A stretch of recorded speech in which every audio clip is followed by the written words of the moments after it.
आइए मिलकर हम और धीरज भैया साथ में गाएंगे। अगर अच्छा लगे तो साथ में गाएंगे आप सभी, है ना? आइए।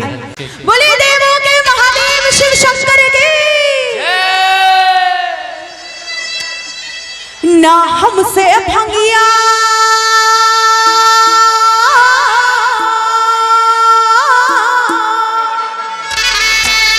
ना हमसे भंगिया पिसाइए गणेश के पापा कि नहीं जात पानी ओ काला कोमल हमरी कलाइए गणेश के पापा।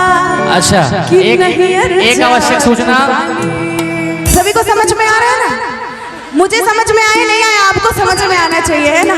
जरा मिलकर एक साथ ना हमसे भंगिया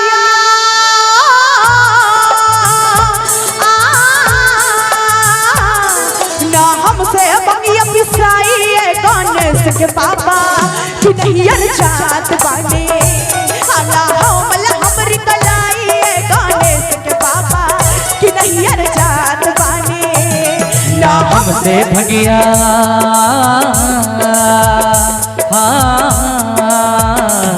ना हमसे भंगिया पिसाई गणेश के बाबा हम नहीं हर जात बानी ओ बड़ा कोमल हमर कलाई गणेश के बाबा सच कही बात माने माने ना। किसी को समझ में आ रहा है मेरे दोनों हाथ उठा के 1 2 3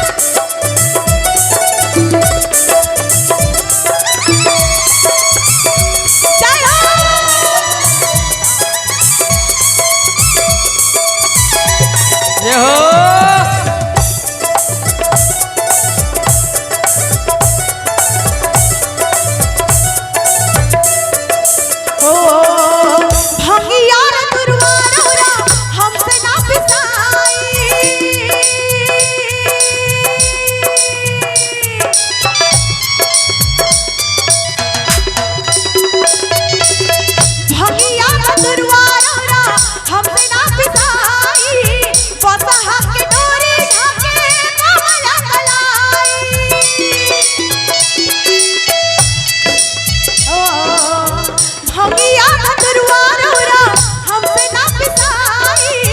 बसहा के डोरी धके घूमल न जाई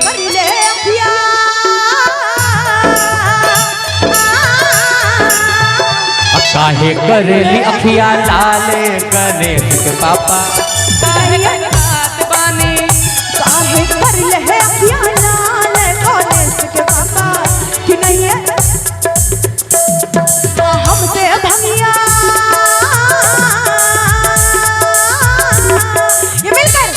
ना हमसे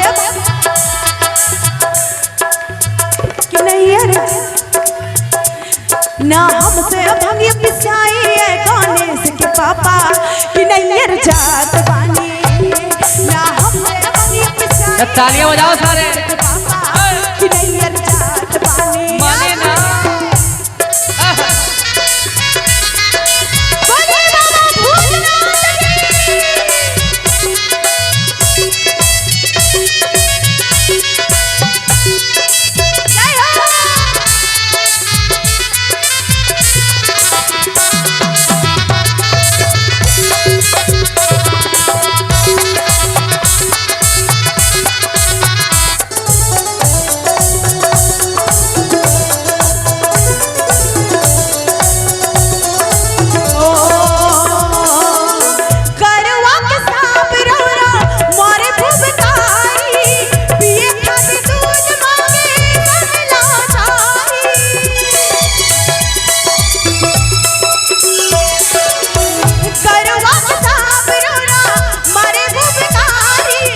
पिए खातिर दूध मांगे समझी लाचारी पिए खातिर दूध मांगे समझी लाचारी के लइका दूध गोबा हो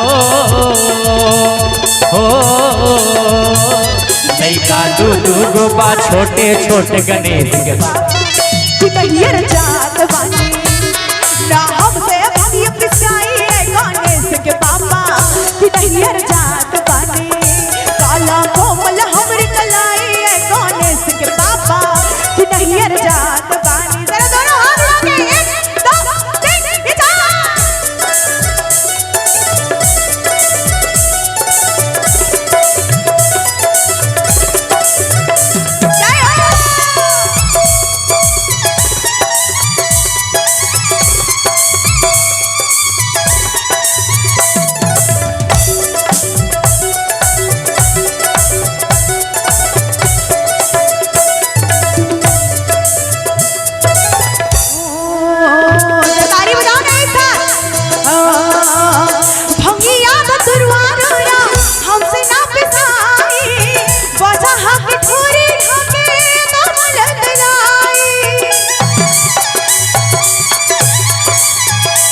ओ भंगिया धतुरवारा और हमसे ना पिसाई, बस हके डोरी धके घूमल न जाए।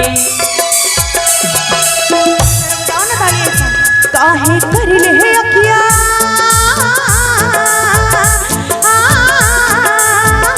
काहे कर ले अखिया लाल गणेश के पापा कि नैयर जात पानी ना हमसे भंगिया पिसाई गणेश के पापा कि नैयर जात बानी।